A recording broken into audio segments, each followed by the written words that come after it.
Notice that I've written about, it says rejection isn't skin deep. It goes straight to the core. Rejection is more powerful. More painful than broken bones. Rejection goes straight to your core. It says, you're not worthy. You're not good enough. I lie straight from the pit of hell because in the Bible, there is no Bible verse that talks about worthiness. Because we're all unworthy compared to God, because nothing is anything until we compare it to something. And the only thing we should measure ourselves by, besides who we were yesterday, is God himself and his son. And I wrote, let's see, Jesus, the Son of God, was rejected. To reject it means to refuse something, leaving the other to feel less than. I'm going to read that again because that's so important. I hope no one watching does this. Rejection means to refuse something. You've got to be careful of, we need to be careful of what we accept and what we reject. What are we accepting? What are you accepting in your life today? I know for me, I used to accept the unacceptable. And then I wonder why I wasn't happy and why people treated me a certain way. Because we teach people how to treat us. That is my responsibility. That is your responsibility. As an adult, is each and every one of our responsibility to teach others how to treat us by how we treat ourselves. Unfortunately, a lot of times in our early beginnings, the seed of rejection gets planted in there, and so we go through life not feeling worthy, and we teach, like as I said, we teach the world to treat us as such. And then I had put, leaving others to feel,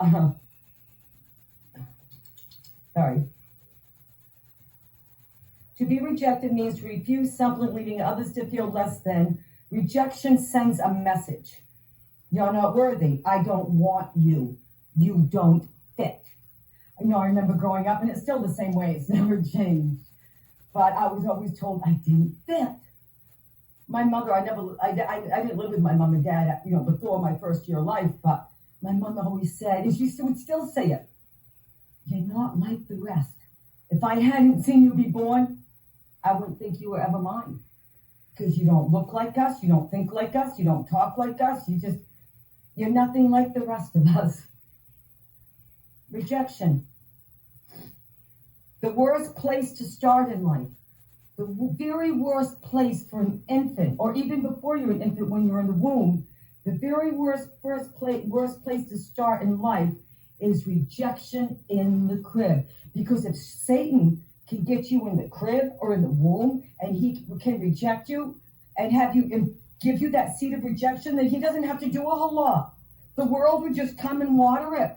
Every little thing, even if it's not a big thing, because eventually, once you have that seed of rejection, then what other people do when they're not even rejecting you, it's not even about you, but you get a thin skin, you think everything is about you. I know this. How do I know this? Because I was this. Because I had the seed of rejection. And it wasn't just a little seed. Man, I had an oak tree of rejection inside of me, starting at birth. Number one, and I'm not the only child, because I was unwanted, and my mother told me that when she brought me home from the hospital for the short time that I did live with them, that my dad put me in the closet. So that's where I spent my beginning of my life, in a closet with a closed door. Okay. Often we reject ourselves when we put ourselves down. Have you ever put yourself down? Let's see, what was I sorry? We put ourselves down. No, I know I used to do that. I remember when I left the father of my kids, and it was like, I was just so used to be, from the home I grew up in to being put down, and then getting the man I chose to marry to put me down. Nobody could put me down like me. I'd spill a cup of coffee, and excuse my language, I'd be like, you stupid this, you this, you that. And then I realized, look at how you talk to yourself. And I trained myself when I stopped putting myself down. So I spilled a cup of coffee, not a big deal. It didn't make me worthless because I spilled a cup of coffee, because I tripped over my own feet, or because I made the wrong choice, no more than it does you. Often we reject ourselves. Oh, I hear this. We put ourselves down when we don't feel worthy. We will send out signals for rejection. You know, it's just like with anything else. We put signals out there, just like a radio or energy, and people can pick up that energy. And those who are looking for people that to harm or to hurt or to victimize, they'll feel that rejection, that seed of rejection in us, and then they'll be drawn to us. But we're the ones doing it. We're the ones doing it by having the seed of rejection.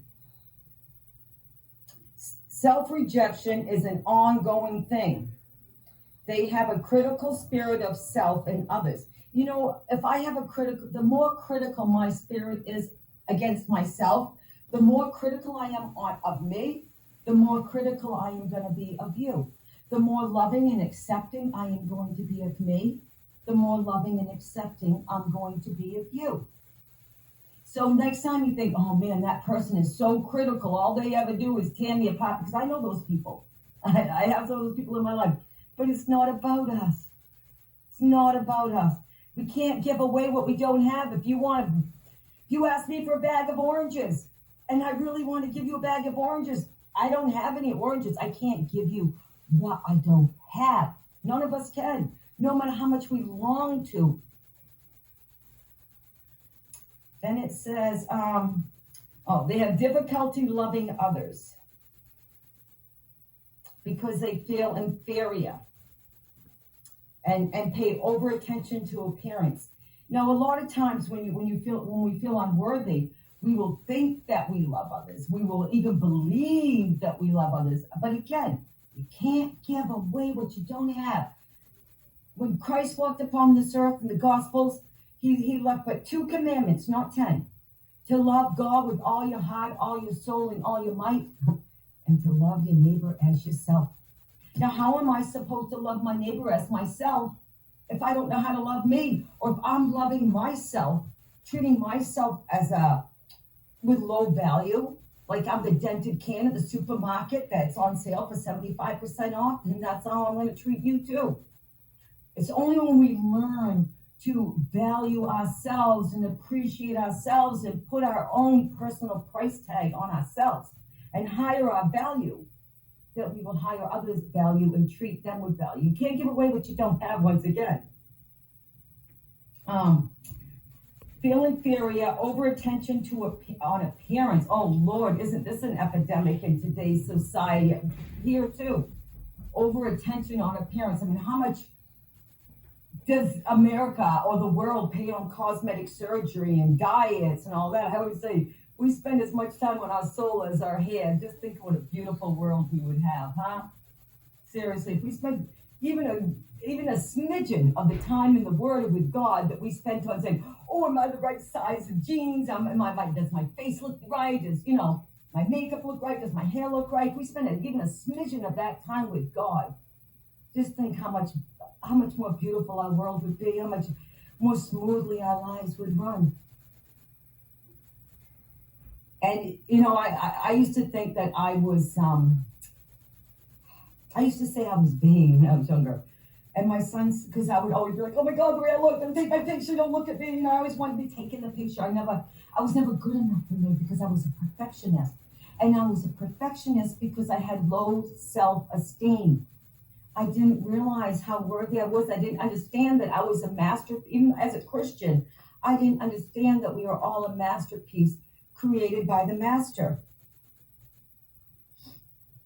Then I wrote down here, if they can't do it right, they won't do it. Have you ever done that? Have you ever said, oh, well, I can't be the best, so I'm not going to do it? That used to be me, not anymore. I know I'm not going to be the best. It's like singing. I can't carry a tune, but Lord, I love to sing. I can catch myself walking down the street singing. And I usually have old-time black gospel in my ears and my headphones, and I'm walking and I'll be singing along. I really don't care. I don't need to be the best at anything besides the best me. Neither do you. It's not just me.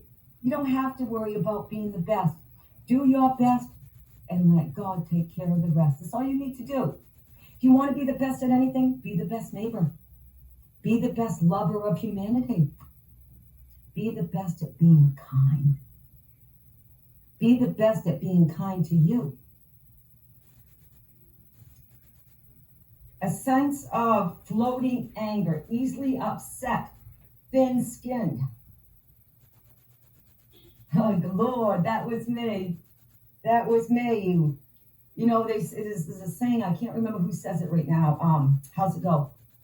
Criticism should be like rain, gentle enough to nourish the root, to nourish the roots without destroying the soil, I think it goes. I used to be so thin-skinned because I felt unworthy that I couldn't take any criticism. And when we feel like that, we are thin-skinned and we can't take, and we're easily angered. Today, I understand, regardless of what you call me or think of me, and I know what I think of myself and who I am. And as Lisa Nichols says, I have nothing to protect and nothing to prove. I know exactly who I am today. And I like her. Okay. And they act superior. When people have that seed of rejection a lot of times, they walk, they act a little superior. Why? Because they don't want you to know. Because then if you know, you might attack. Easily hurt, emotional, I can't read my own writing. Out looking for confirmation, yet don't trust it.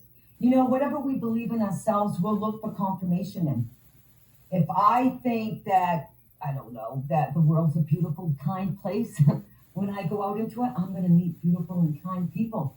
If I think all men are cheaters and jerks, then everyone I'm going to meet, if I'm out there dating, is going to be a single jerk, because that's what I'm going to draw to me. Whatever my belief is, whatever our beliefs are, that's just how it works. We will confirm it. We will find it in the world and to confirm that we are right, whatever that is. So it's better, as in Philippians, it says, I think it's Philippians 4:4. It's better to think upon some things that are beautiful, things that fill our soul, not drain our soul. The beautiful, not the ugly. Things to praise, not to curse.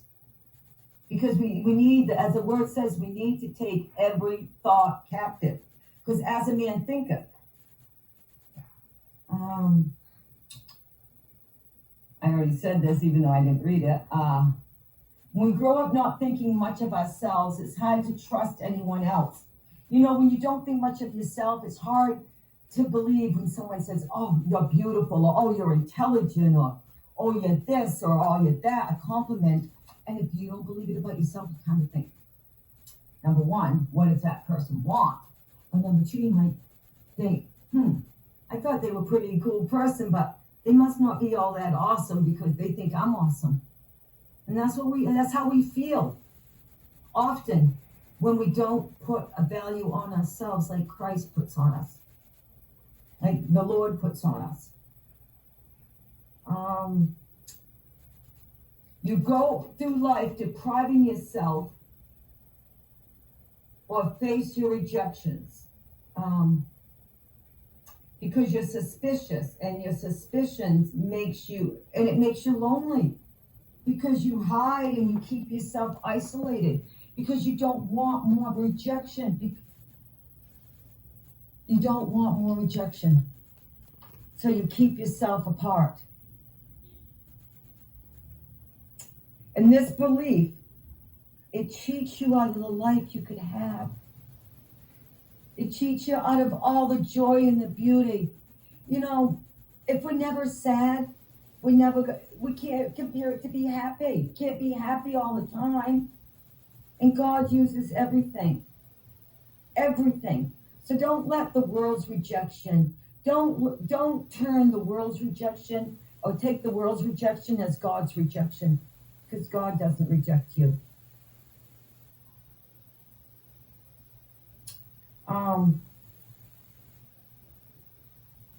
I wrote Get Past the Rejection Syndrome. Let's see. My writing is terrible, I'm sorry. Our opinions of ourselves form our fear of rejections. Sometimes our perceived physical defects or our deep emotional hurts from the past, even the death of a loved one or divorce, can create these wounds of rejection. Then I wrote, if you get married in order to be loved, you're headed for trouble. Have you ever done that? I have. I have. Now I'm divorced because I did it for the wrong reason. I did it looking for me. I did it looking for the love that only Christ could give. I did it to fill that hole of rejection that had been there since probably before I came upon the earth, but definitely fed from my earliest beginnings from the crib. Always trying to fill that hole that only He can fill. You know, we try to fill it with drugs, alcohol, food, sex, music, work, relationships. Only God can fill it. Let's see where I am here. As I said, if you get married in order to be loved, you're headed for trouble. When we hear we don't want you from your parents, it stays with you. When we hear I don't want you from your parents, there's no greater rejection. We are part of them. We come from their bodies. We are the best part of them. So when we hear that, it's like a part of ourselves rejecting us. So then we have that seed, as I said, that we feel we're unworthy. So then we keep going out into the world to confirm it, and we get out and we get into relationship. Doesn't matter if you're male or female. You'll get into the same relationships as the broken ones that you had with your original caretakers. And unknowingly, subconsciously, try to repair that relationships in your adult relationships, whether it be a romantic, intimate relationship or your work or your friends. We all do it. The worst thing that can happen to a woman is to be rejected by her father. Now, if there's any men out there watching with daughters, you are your little girl's first love. You are not only her first love, you, as the father, are the blueprint for your future son-in-law. So how you treat your wife, how you treat the mother of your child, will be how your future son-in-law will treat your little princess, your little girl. So think about that next time you're complaining about the mother of your children, especially in front of them, or you're yelling at her, or you're doing whatever. Think about how you treat your spouse, because one day that's going to be your future son-in-law. And it goes the same for women. Women, we don't get away with it either. How you treat your kids, that one day that's going to be your future daughter-in-law, because it goes both ways. Okay. You don't just, as I said earlier, the worst thing that can happen to a woman is to be rejected by her father. You don't just get over it. We all have a library on our shoulders, and it's called our minds, where we all store our memories and emotions. Right up here. And you know what? Our memories, you and I might see the same thing, experience the same thing, but we will have different memories. My cousin William and I were talking about this the other day. We'll see the same thing, but we'll have different memories because of the perception of that we're seeing. It's all based on the perceptions from our past experiences. We record in our brains what our parents say. One unkind moment can devastate a life. Most of us don't want to hurt our kids, or even most people, I don't believe, with our words. Words are powerful things. Words are what God used to create the entire universe. Sorry, I'm still going to talk. I'm just going to light up a bowl here because of my stomach. Oh, do I have any? Oh, yeah, I do. Okay. So words are what God created to do the whole to create the whole the entire universe. It says in the Bible that God is the Word. So words are powerful. The Word is, God's Word is what He left us. You see my new bowl for my daughter? She doesn't smoke, but she knows I love elephants. It's so cute. Okay. Let's see here. Do you ever let your perceived physical defects not limit, think, oh, well, I'm not good enough because of that?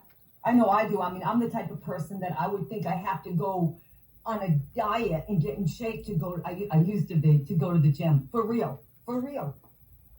For real. I mean, how sad is that? How utterly sad is that? I gotta put this in my bowl. Deep emotional hurts from the past. I already read that one. Sorry, I got off my thing where I was.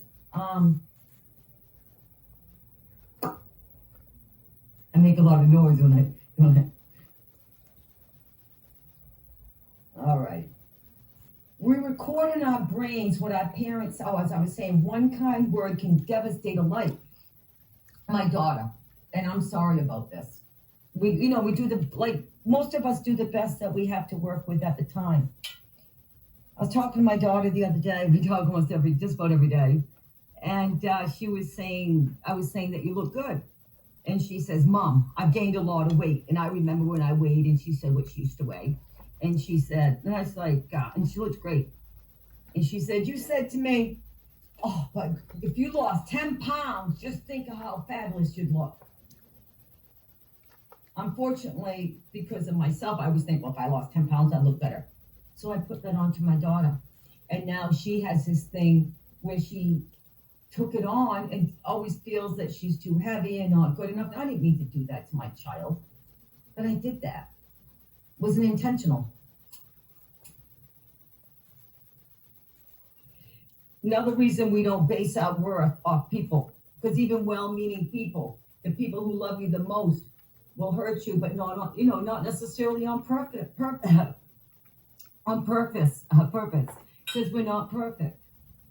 Someone's calling. Who is this? Oh, my friend from Maine.